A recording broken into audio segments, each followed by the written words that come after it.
Hello guys, welcome to Indian affairs. I hope कि आपका आज का दिन शानदार हो और लाइफ में आपके जो भी गोल्स और टारगेट्स आपने सेट किए हैं आप उनको सक्सेसफुली अचीव करें।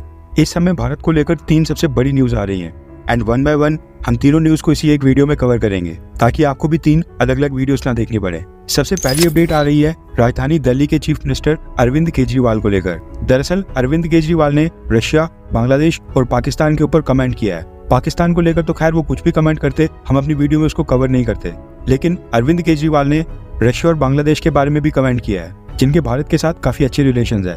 इसलिए हम इस वीडियो में केजरीवाल की स्टेटमेंट को कवर कर रहे हैं। हमें पहले भी कई बार देख चुके हैं कि भारत के पॉलिटिशियंस को अब काफी आदत हो गई है दूसरे देशों को अपनी डोमेस्टिक पॉलिटिक्स में यूज करने की, फिर चाहे पाकिस्तान या चाइना का इस्तेमाल करना ही क्यों ना हो या फिर मिडिल ईस्ट के मुस्लिम देशों का।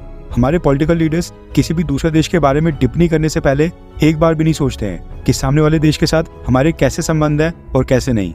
इस बार अरविंद केजरीवाल ने भी वही किया है। दरअसल अरविंद केजरीवाल को एनफोर्समेंट डायरेक्टरेट ने शराब घोटाले में 21 मार्च को अरेस्ट किया था, लेकिन उसके बाद देश की सुप्रीम कोर्ट ने लोकसभा इलेक्शंस के मद्देनजर अरविंद केजरीवाल को 10 मई को बेल के ऊपर बाहर आने दे दिया था और कहा था कि इलेक्शंस खत्म होते ही अरविंद केजरीवाल को 1 जून को वापस से अपने आप को सरेंडर करना होगा। और अब क्योंकि 1 जून अब क्लोज आ रही है, इसी के चलते अरविंद केजरीवाल अब काफी हड़बड़ाहट में आ गए हैं। पिछले कल Arvind Kejriwal India today group के कंसल्टिंग एडिटर राजदीप सरदेसाई को इंटरव्यू दे रहे थे। वहां पर जब भारतीय जनता पार्टी और प्राइम मिनिस्टर नरेंद्र मोदी जी की आलोचना करने की बारी आई तो केजरीवाल ने उल्टा रशिया, बांग्लादेश और पाकिस्तान के ऊपर कमेंट्स कर दिए।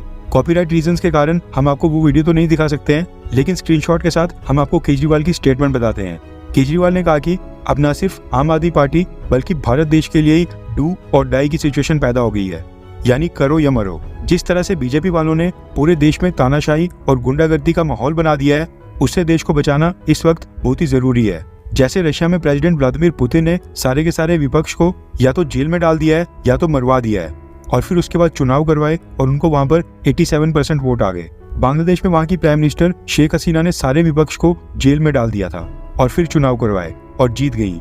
वहीं पर पाकिस्तान में इमरान खान को जेल में डाल दिया गया, उसकी पार्टी छीन ली गई, उसका सिंबल छीन लिया गया और फिर वहां पर चुनाव करवाए गए। सेम उसी तरह से यहाँ पर बीजेपी वालों ने चुनावों की घोषणा होने के बाद मुझे जेल में डाल दिया, हमारी आम आदमी पार्टी के 3 बहुत ही बड़े नेताओं को जेल में डाल दिया और फिर कहते हैं कि आ जाओ चुनाव लड़ते हैं। वहां पर महाराष्ट्र में शरद पवार की एनसीपी पार्टी के 2 टुकड़े कर दिए, एनसीपी की पार्टी छीन ली, सिंबल छीन लिया।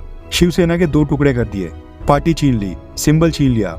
इसलिए अगर मोदी जी दोबारा देश के प्राइम मिनिस्टर बन गए तो वो इस देश के सारे विपक्षी नेताओं को जेल में डाल देंगे। केवल एक ही पार्टी होगी, एक ही लीडर होगा और ये जनतंत्र और देश के लिए बड़ा ही खतरनाक है। ये कहना है आम आदमी पार्टी के चीफ अरविंद केजरीवाल का। अब इनकी तारीफ में अगर आप लोग कुछ बोलना चाहते हैं तो नीचे कमेंट बॉक्स खुला हुआ है। केजरीवाल के बारे में आप फ्री में अपनी भावना को वहां पर व्यक्त कर सकते हैं। चले थे ये भारतीय जनता पार्टी और नरेंद्र मोदी जी को टारगेट करने, लेकिन खामखा इन्होंने रशिया और बांग्लादेश को लपेटे में ले लिया।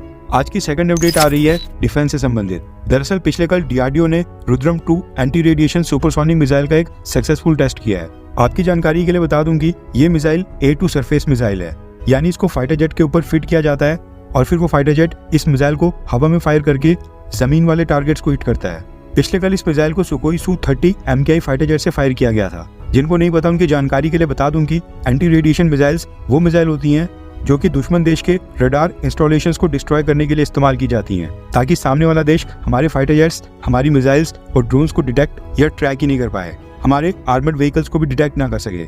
जब भी 2 देशों के बीच युद्ध होता है तो सबसे पहले रडार्स को निशाना बनाने के बारे में सोचा जाता है। रिपोर्ट्स आ रही हैं कि Rudram 2 supersonic missile anti radiation के साथ साथ इस मिसाइल का एक और वेरिएंट है जो प्योरली एक ग्राउंड अटैक मिसाइल है, जो कि एनिमी कंट्रीज की एयरफील्ड्स, बंकर्स और एयरक्राफ्ट हैंगर्स को टारगेट करने में सक्षम है। खबर आ रही है कि भारत ने साल 2020 में रुद्रम 1 डेवलप कर दी थी। उसकी रेंज थी 100 किलोमीटर से लेकर 150 किलोमीटर तक और उसकी स्पीड थी मैक 2। माना जा रहा है कि ये जो रुद्रम 2 वेरिएंट है इसकी रेंज 200 से 300 किलोमीटर के बीच में है। इसका मतलब ये हुआ कि अगर पाकिस्तान के पास कोई रडार है जिसकी रेंज 200 किलोमीटर की है तो भारत के फाइटर जेट्स 200 किलोमीटर के बाहर से ही रुद्रम 2 मिसाइल को फायर करके पाकिस्तान के उन रडार्स को नष्ट कर सकते हैं। एंटी रेडिएशन मिसाइल्स के लिए सबसे इंपॉर्टेंट फैक्टर होता है उसकी रेंज, और डीआरडीओ भी रुद्रम 2 मिसाइल्स की रेंज के ऊपर सबसे ज्यादा फोकस कर रही है। वैसे डीआरडीओ इस मिसाइल की रेंज, इसके पेलोड वेट, इसकी स्पीड और बाकी की स्पेसिफिकेशंस को लेकर काफी सीक्रेटिव है और पब्लिक डोमेन में इसकी एग्जैक्ट इन्फॉर्मेशन अभी तक प्रोवाइड नहीं करवाई गई है। एक्सपर्ट्स का कहना है कि पाकिस्तान के पास जिस लेवल के रडार्स हैं उनके लिए तो भारत की रुद्रम 1 ही काफी थी।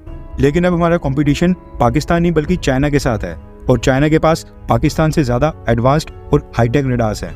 इसलिए DRDO रुद्रम 2 मिसाइल्स के ऊपर काफी तेजी से काम कर रहा है। अब जैसा कि मैंने आपको बताया कि रुद्रम 2 मिसाइल्स की स्टैंड ऑफ रेंज 200 से 300 किलोमीटर तक की है, लेकिन चाइना के पास तो S-400 मिसाइल डिफेंस सिस्टम भी है। इसलिए भारत ने ज्यादा रेंज वाली रुद्रम 3 एंटी रेडिएशन मिसाइल के ऊपर भी काम करना ऑलरेडी स्टार्ट कर दिया है, जो कि 500 किलोमीटर तक के टारगेट को हाइपरसोनिक स्पीड से हिट करने में सक्षम होगी।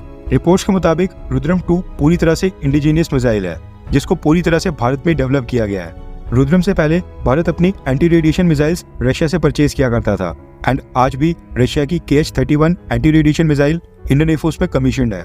रिसेंटली हमने रशिया यूक्रेन वॉर के दौरान ये पूरी तरह से परख लिया है कि अपने हथियारों के लिए दूसरे देशों के ऊपर डिपेंड होने का क्या नतीजा होता है।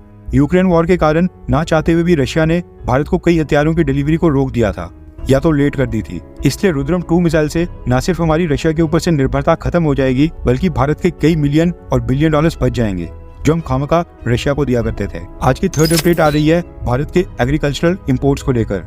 दरअसल पिछले साल 2023 से 24 फाइनेंशियल ईयर में भारत के टोटल एग्रीकल्चरल इंपोर्ट्स की कॉस्ट थी $32.8 बिलियन, यानी $32.8 बिलियन की हमने विदेशों से खाने पीने की चीजें भारत में इंपोर्ट की थी। टॉप 5 आइटम्स की बात करें तो भारत ने सबसे ज्यादा पैसा खर्च किया वेजिटेबल ऑयल्स के ऊपर। भारत ने पिछले साल $14.8 बिलियन के एडिबल ऑयल्स ही परचेज किए थे, और ये बहुत ही ह्यूज अमाउंट है।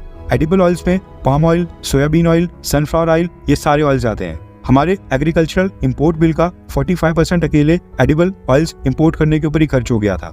पिछले फाइनेंशियल ईयर में तो फिर भी $14.8 बिलियन ही खर्च हुए। उससे पिछले साल तो भारत ने एडिबल ऑयल्स के ऊपर $20 बिलियन खर्च किए थे, क्योंकि उस साल रशिया यूक्रेन वॉर के कारण इंटरनेशनल मार्केट में एडिबल ऑयल्स की कीमत काफी हाई चल रही थी, और ये एक चीज है जिसके ऊपर भारत की सरकार लगातार कोशिश कर रही है कि फार्मर्स को इसके ऊपर शिफ्ट किया जाए। सेकंड नंबर के ऊपर हमने $3.7 बिलियन की पल्सेस यानी कि दालें दूसरे देशों से खरीदी हैं। सोचिए 30,000 करोड़ रुपए की खाली हमने दालें इंपोर्ट की हैं। थर्ड नंबर के ऊपर पिछले साल हमने $2.7 बिलियन के फ्रेश फ्रूट भी इंपोर्ट किए थे, यानी ताजा फल के ऊपर भी भारत के लोग बिलियन ऑफ डॉलर्स खर्च रहे हैं। फोर्थ नंबर के ऊपर स्पाइसेस यानी कि मसाले हैं, और हमने पिछले साल $1.4 बिलियन के मसाले इंपोर्ट किए थे। फिफ्थ नंबर के ऊपर है कैश्यूज यानी कि काजू। पिछले साल भारत के लोगों ने $1.4 बिलियन के काजू खाए हैं, यानी मेरा मतलब है कि भारत ने $1.4 बिलियन के काजू इंपोर्ट किए थे। इनके अलावा और भी कई सारी आइटम्स हैं, और टोटल मिलाकर बनता है $32.8 बिलियन। आई थिंक मोदी सरकार को फार्मर्स के साथ बैठकर कई सारी मीटिंग्स करनी चाहिए, उनको ये चीजें समझानी चाहिए कि ये सारी फूड आइटम्स हमें दूसरे देशों से परचेज करनी पड़ रही हैं, क्यों ना हम इनको भारत में ही इनकी खेती करें। किसानों को समझाकर दोबारा से फार्म लॉस यानी कि कृषि कानून लागू करने चाहिए, ताकि फार्मर्स ट्रेडिशनल फार्मिंग से हटकर वो ये सारी चीजें भारत में लगाएं जिनकी यहाँ पर एक्चुअल में डिमांड है। ये जो $32.8 बिलियन आज की डेट में हम दूसरे देशों के किसानों की जेब में डाल रहे हैं, ये पैसा अपने देश के किसानों के पास जाएगा तो देश का डबल फायदा होगा। भारत सरकार का इंपोर्ट बिल भी बच जाएगा, और अपने भारत के किसानों की जो इनकम बढ़ जाएगी वो अलग से। आपको हमारी वीडियोस कैसी लग रही हैं? क्या आप हमारी वीडियोस के अंदर कोई इंप्रूवमेंट या फिर चेंजेस चाहते हैं, या फिर अगर आपका कोई भी फीडबैक हो तो आप नीचे कमेंट करके जरूर बताएं। हमारी कोशिश रहती है कि हम आपका टाइम वेस्ट ना करें और कम समय के अंदर ही आपको ज्यादा इन्फॉर्मेशन और ज्यादा नॉलेज प्रोवाइड करें, ताकि आपका भी टाइम वेस्ट ना हो और हमारा भी काम चलता रहे। एट द एंड ये वीडियोस आप लोगों के लिए ही हैं, इसलिए अपना फीडबैक नीचे कमेंट करके बताएं। आज के लिए बस इतना ही। जय हिंद, वंदे मातरम।